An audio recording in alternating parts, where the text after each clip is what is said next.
Bien, pues estamos llevando la serie de mensajes Mujeres de Fe. Este es el cuarto mensaje de Mujeres de Fe que tenemos.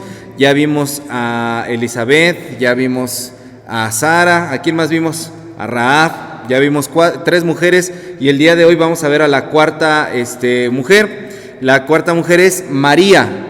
María, mujer discípula, arriesgada y humilde. Es el título del día de hoy. María, mujer discípula, arriesgada y humilde. Y vamos a ver tres aspectos de la vida de María. Comúnmente, hermanos, cuando pensamos en María, ¿qué adjetivos se nos vienen a la mente sobre María? María fue ¿qué? Pero adjetivos, calificativos, características. ¿Fue qué? Valiente, ¿qué más? Obediente siempre es el primero, ¿no? María fue obediente siempre viene como en primer lugar. Y miren, hoy quiero que veamos otras cosas que no es la obediencia de María, no porque yo esté en contra de la obediencia, pero creo que a veces la obediencia por obediencia no tiene sentido. La obediencia implica más cosas y creo que María es un claro ejemplo de eso. Cuando pensamos en María, vemos que María es una mujer conforme al corazón de Dios.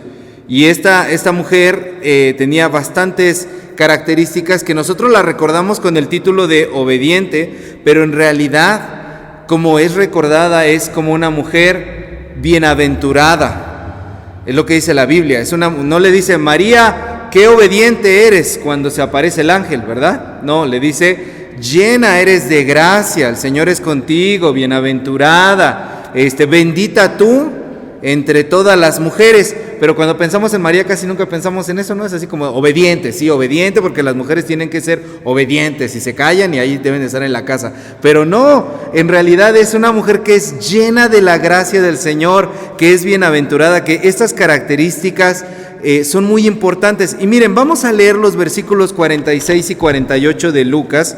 Por eso les dije que tuvieran ahí la Biblia abierta en el capítulo 1 de Lucas.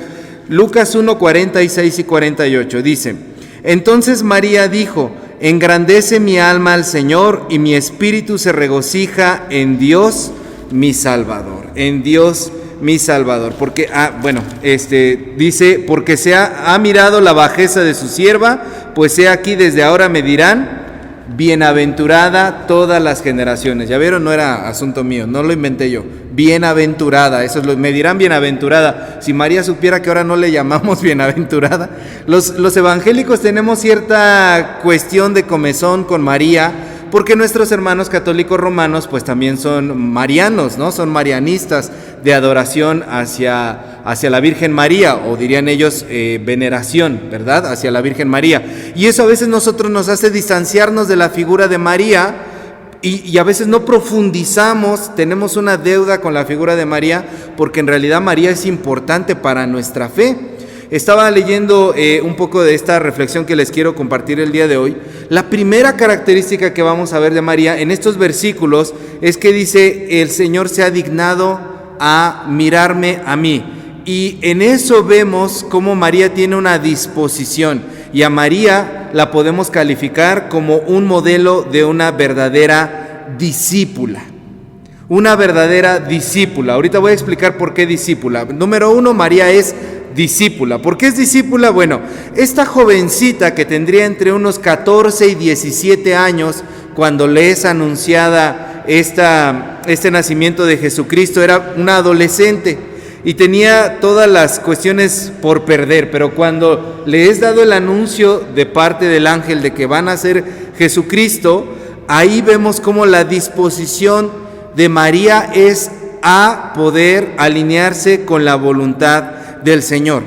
Y más adelante, ya cuando Jesús crece y María pues es su mamá, vemos que ella tuvo un momento en el que como que dudaba si entraba o no entraba al círculo de Jesús.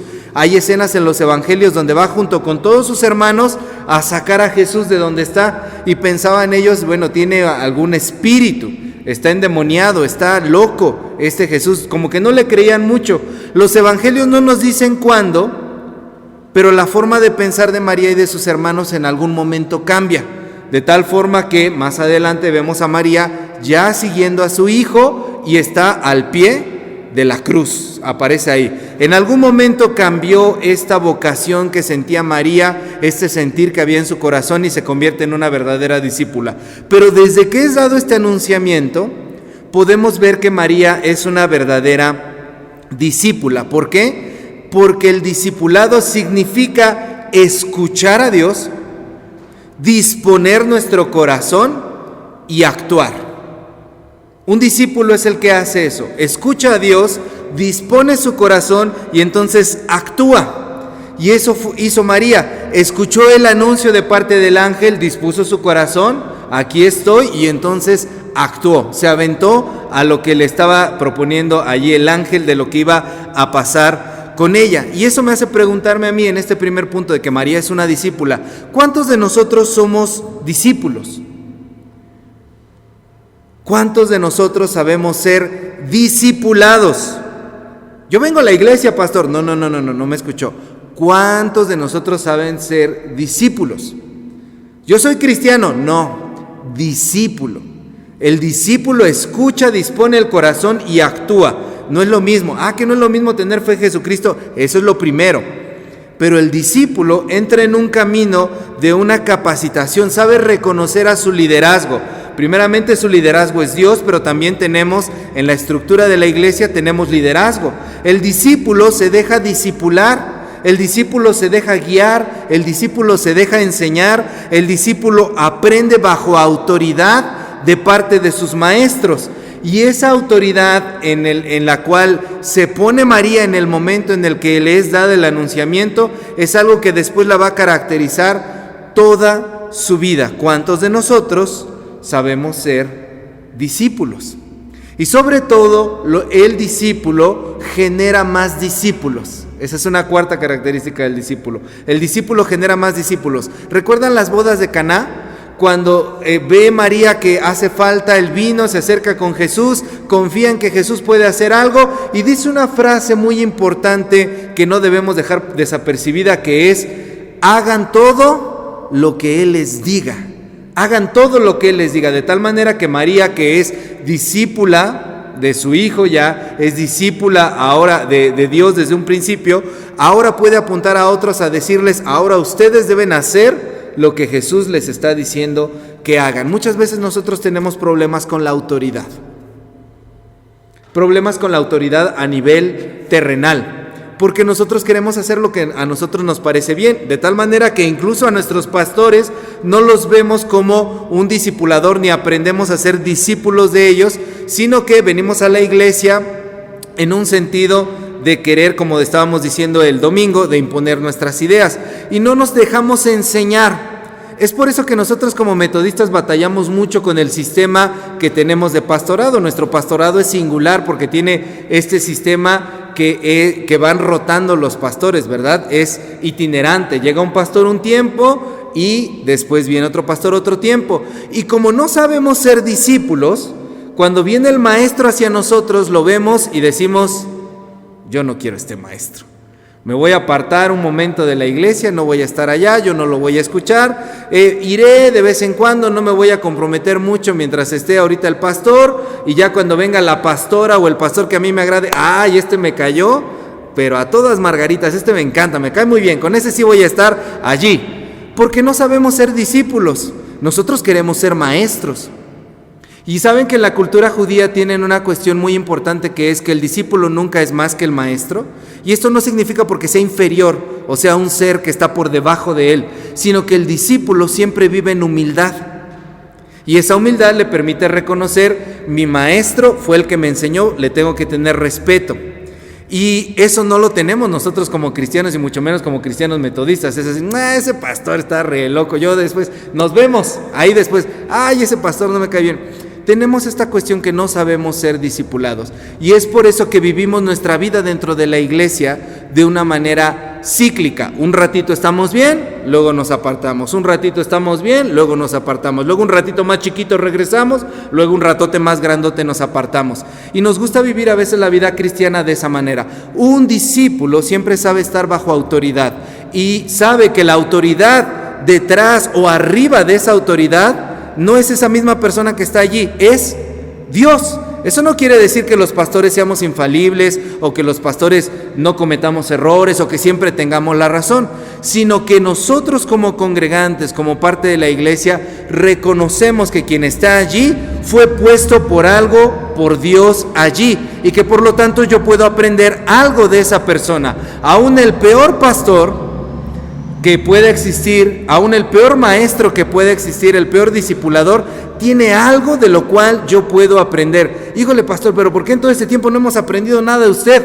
Porque nos hace falta a nosotros poder ver más allá de la persona, ver lo que Dios está hablando a través de esa persona, en lugar de ver directamente a la persona, para escuchar de Dios lo que Dios quiere darnos. A mí me pasa. Yo toda mi vida como congregante fui muy rebelde. Entonces ahora que tengo una superintendente y tengo un obispo, es así, ¿yo qué caso les voy a hacer? Pero Dios me ha enseñado a poder, usted esté bajo autoridad.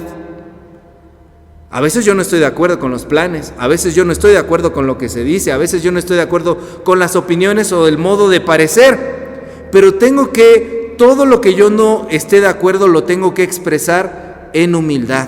Y tengo que referirme a esas figuras de autoridad con humildad. Y eso no quiere decir que yo me deje pisotear, sino que tengo que hacerlo pacíficamente, tengo que hacerlo educadamente y tengo que entender que si no es lo que yo quiero, va a ser lo que en ese momento la autoridad que está allí va a disponer. Y vamos a apoyar con todo el ánimo del mundo y con todo el corazón. María es un ejemplo de esto, porque desde el principio ella dispone su corazón a poder actuar y no rezonga en ese momento y puede decir, como Gedeón. ¿Han leído la historia de Gedeón? Recientemente en el plan de lectura lo estábamos viendo.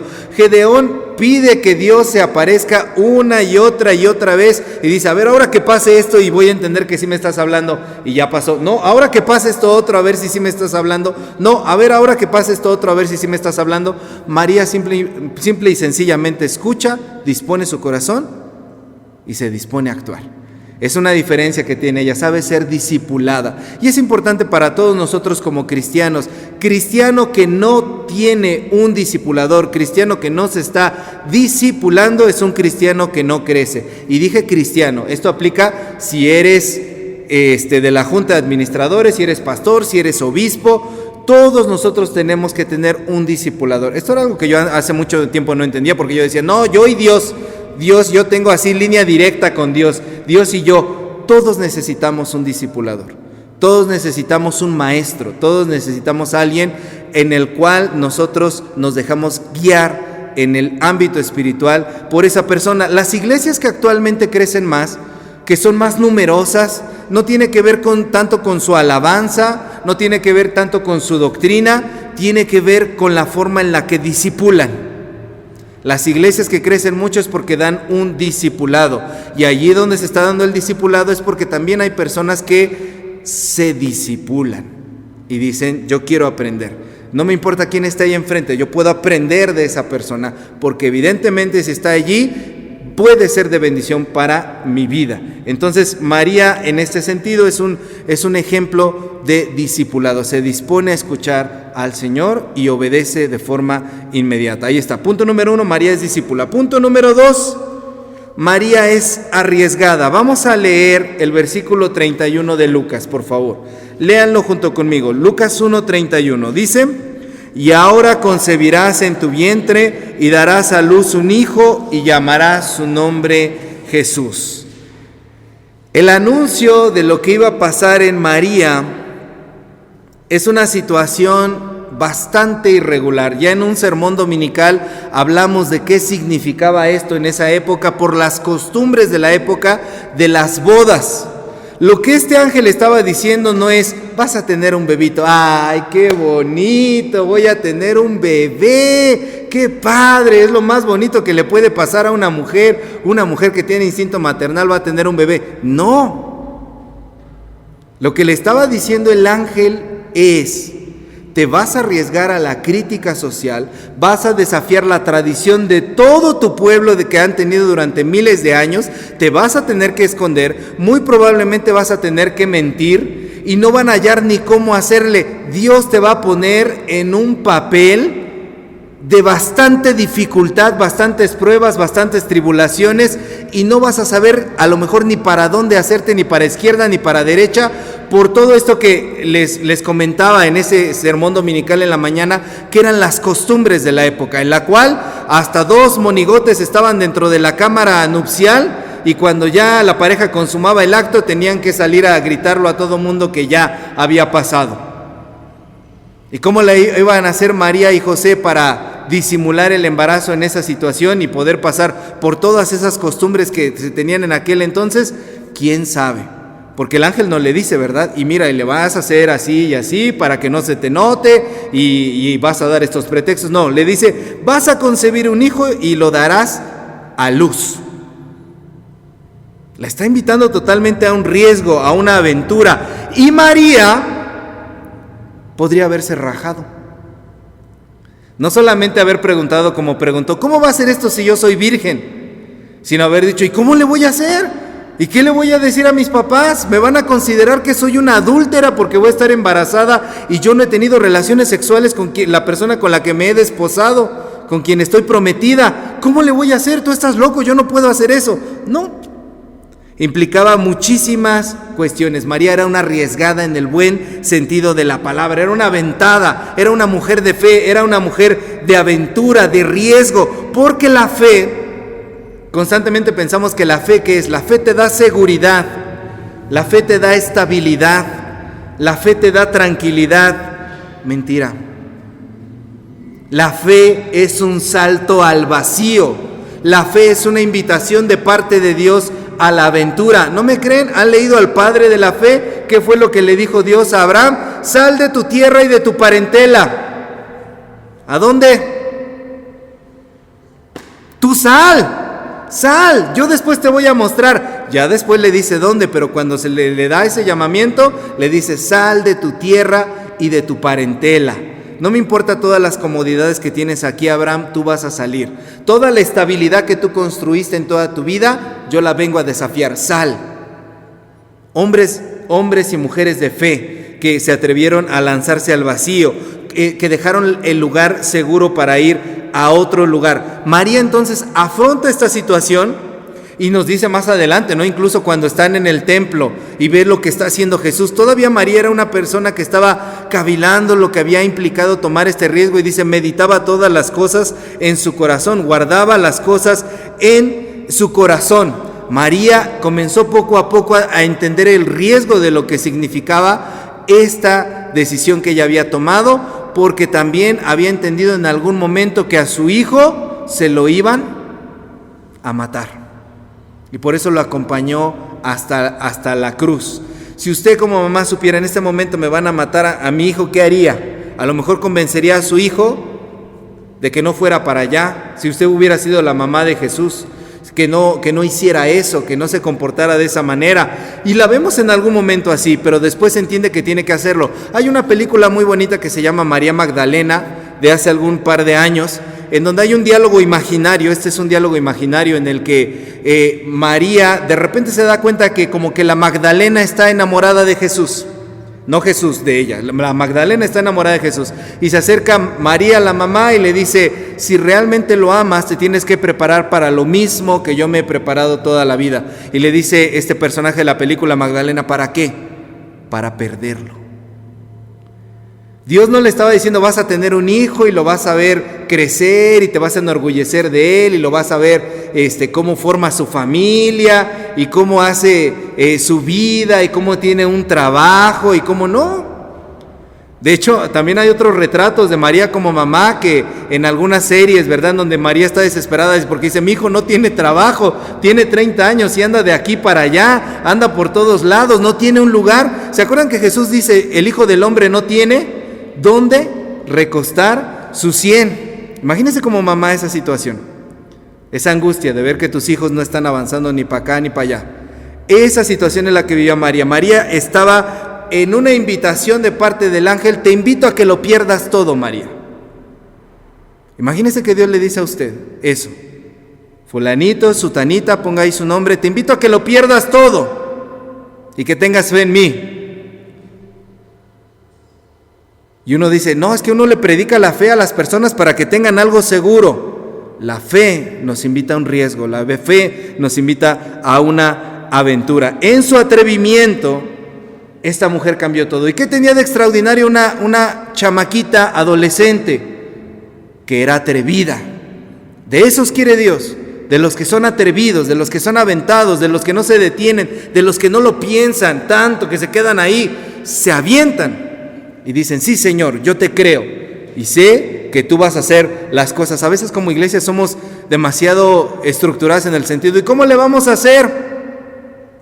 ¿De dónde va a salir? ¿Cómo vamos a hacer el plan? Y el Señor nos diría, ya, dejen de eso, sálganse, hagan las cosas. No estoy diciendo que no planeemos. Lo que estoy diciendo es que necesitamos ser más como María, arriesgados. María, punto número 2, era una mujer arriesgada. Y punto número 3 y final, María era una mujer humilde. Porque en este diálogo vemos que María expresa muchísimas dudas. Lean conmigo por favor los versículos 28 al 34. Vamos a leer juntos el 28 al 34. Dice, y entrando el ángel en donde ella estaba, dijo, salve muy favorecida, el Señor es contigo, bendita tú entre las mujeres. Mas ella cuando le vio se turbó por sus palabras y pensaba, ¿qué salutación sería esta? Entonces el ángel le dijo, María, no temas, porque has hallado gracia delante de Dios, y ahora concebirás en tu vientre y darás a luz un hijo y llamarás su nombre Jesús. Este será grande y será llamado Hijo del Altísimo, y el Señor Dios le dará el trono de David su padre, y reinará sobre la casa de Jacob para siempre, y su reino no tendrá fin. Entonces María dijo al ángel, ¿cómo será esto? Pues no conozco varón. Desde que el ángel comienza a hablar con María, María se pregunta cosas. El ángel la saluda, salve muy favorecida, y lo primero que se pregunta a María es, ¿y eso qué significa? ¿Por qué me dice eso? Es como si yo a usted le dijera, muy buenos días. ¿Y ahora? ¿Por qué me dice buenos días? ¿Por qué se dirige conmigo así? ¿Por qué me está hablando así de esa forma? María tenía dudas. María tenía miedo. Desde el principio de la conversación se está preguntando cosas. ¿Qué significa este saludo? Estas palabras que me acaba de decir el ángel. Y cuando acaba la conversación, también María tiene dudas en ese momento. Entonces yo les pregunto, viendo el ejemplo de María, ¿será que es malo dudar y tener cuestionamientos hacia Dios? Porque mucha gente dice, no dudes de Dios. No cuestiones a Dios, no es bueno hacer eso, pero María nos enseña que eso no es cierto. María nos enseña que eso no es cierto. Dudar, preguntar, cuestionar forma parte de nuestra naturaleza como seres humanos. ¿Se han preguntado algo acerca de Dios? ¿Por qué Dios hace esto? ¿Por qué Dios hizo esto así? ¿Han dudado? ¿Dios estuvo allí? ¿Han dudado? Yo sí he dudado. El que no ha dudado no ha pulido su fe, porque solamente a través de las preguntas y de las dudas es que se llega al conocimiento. Si usted es un cristiano que cree que tiene todas las respuestas y jamás ha dudado, yo le pido al Señor algo, que le ponga una duda en el corazón y que le ponga una pregunta en la mente que no lo deje, porque eso lo va a hacer crecer como persona y como ser humano. Vean los grandes hombres de la fe. Pablo se llamaba Saulo, él pensaba que tenía todas las respuestas, y como tenía todas las respuestas y tenía toda la fe y la seguridad y no dudaba nada, se dedicaba a perseguir cristianos. Y entonces Jesús se aparece para decirle, no es así, así no es. ¿Se imaginan el conflicto interno que tuvo esta persona? Lo mismo que está pasando aquí con María. María tiene un conflicto interno en ese momento y empieza a dudar. Y a veces, miren, como seres humanos a veces dudamos hasta de cosas chiquitas o de que nos dicen la verdad, ¿no? Llega el marido después de mucho tiempo y ¿dónde andabas? No, es que hablaba de... ¿Será sí cierto? ¿Sí cierto? ¿Será que me está diciendo la verdad? ¿Será que de veras, sí será? ¿De veras, de veritas? O dudamos cuando nos dicen que algo es muy bueno, ¿no? O inverosímil para nosotros. El gobierno nos dice, a partir de no sé cuándo va a haber descuentos en no sé qué. Y nosotros, estos quieren que votemos por ellos, estos traen otras intenciones. El ser humano duda por naturaleza. Esto es normal. Ahora imagínense si Dios se les aparece y les revela los grandes propósitos que tiene para sus vidas.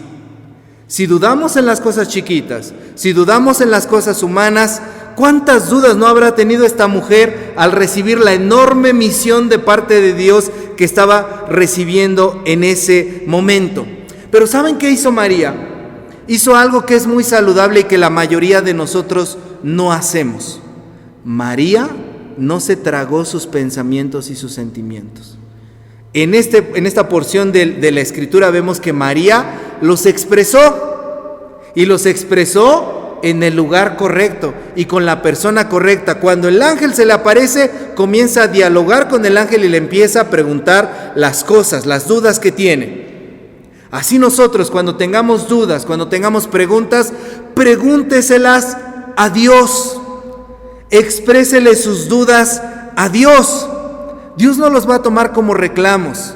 Dios no los va a tomar como incredulidad. No tenga miedo de preguntarle cosas a Dios. No tenga miedo de decirle a Dios, estoy dudando de esto, Señor. No sé realmente si esto es lo que debía hacer en mi vida. No sé si esta era la decisión que yo tenía que tomar. No sé, Señor, no te percibo, no te veo por ningún lado. Estoy dudando de mi fe, estoy confundido. A María se le notaba el miedo a tal grado que el ángel, después de que María habla, ¿qué le dice? No tengas miedo, María. Es decir, que el miedo ya no nada más estaba aquí, lo reflejaba, de algún modo se le veía el miedo a María. Nosotros podemos engañarnos a nosotros mismos y decir que no tenemos dudas delante de Dios. Podemos engañar a todas las personas, pero no podemos engañar a Dios. Dios requiere que nosotros seamos sinceros con Él. Ya hemos hablado de esto en la serie de oraciones sinceras, ¿verdad? Ya hablamos de eso en algún momento. Pregunta. Cuestiona, duda, tienes todo el derecho a hacerlo. Pregúntaselo a Dios, porque solamente así vas a tener respuestas. Y bueno, ¿por qué digo que María es humilde? Porque a pesar de todas las dudas y de todas las preguntas que tiene María, una vez que las expresa y recibe la respuesta de parte de Dios, en el versículo 38 María termina diciendo esto. Versículo 38, léanlo conmigo, por favor. Dice: entonces María dijo, he aquí la sierva del Señor, hágase conmigo conforme a tu palabra. Y el ángel se fue de su presencia. Ya no había nada más que hablar, porque María terminó diciendo, aquí estoy. Soy la sierva del Señor. Que se haga en mí como tú has dicho. Podemos dudar. Podemos preguntar, pero siempre en nosotros tiene que haber la confianza de saber que a quien le estamos preguntando es más grande que nosotros, sabe más que nosotros, tiene mejores decisiones que nosotros. Señor, tú me mandas a que yo haga esto. Yo tengo muchas dudas, tengo muchas inseguridades, tengo muchos miedos. Me mandas predicar, pero yo tengo miedo porque no sé hablar. Cuando hablo en público se me lengua la traba, Señor. Pero en tu nombre lo voy a hacer. Y aunque se me trabe la lengua, aunque esté yo ahí de tartamudo, aunque me tiemblen las patitas, aunque se me seque la garganta, se me atore la voz y se me haga chiquita, voy a obedecer. Porque sé que cuando yo lo haga, tú vas a actuar. Y María, después de que dijo, preguntó, dudó, expresó todas sus dudas, y después que escuchó las respuestas dijo, que se haga como tú has dicho. Y se aventó a la aventura, al riesgo, y no fue fácil. Entonces María tuvo la humildad de decir, las decisiones del Señor son más sabias que mis decisiones. Los planes del Señor son mejores que mis planes. Lo que quiere el Señor es mejor que lo que yo quiero. El Señor quiere que tú perdones y uno no quiere perdonar a veces. A uno le cuesta trabajo perdonar. Puedes preguntar, pero Señor, es que mira, es que esto y el otro. Perfecto, pregúntalo todo en oración. Pero después de que te levantaste de orar, di como María, que se cumpla todo lo que tú has dicho acerca de mí. Soy tu siervo y lo voy a hacer. Lo voy a hacer porque tú lo dices y porque yo confío en ti. En muchas ocasiones en las Escrituras vemos que hay pasajes donde Jesús dice, vayan, ya está preparado el lugar. Cuando lleguen ustedes van a hablar con la persona de ese lugar y les va a prestar ese salón para que nosotros podamos estar. ¿Cómo sabían los discípulos eso? Que se iba a hacer lo que Jesús estaba diciendo. No lo sabían. Simple y sencillamente tuvieron la humildad de decir, si el maestro lo dice, el maestro debe de tener razón. Y eso es lo que quiere el Señor que tengamos nosotros en nuestra vida.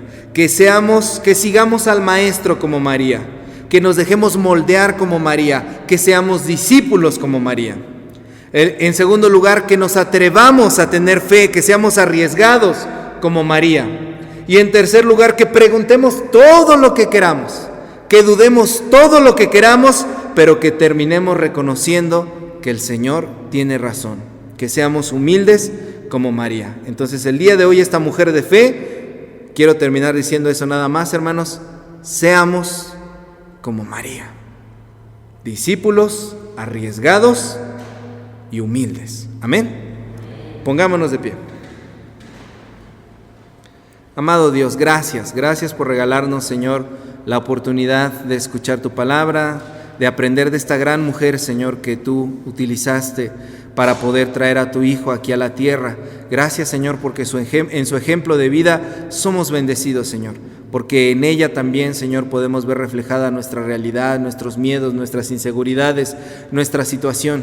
Pero al igual que ella, queremos confiar en ti, Señor, y que también, Señor, nuestras vidas sean para servicio tuyo y que tú hagas en nosotros lo que tú has dicho. En el nombre de Jesús. Amén.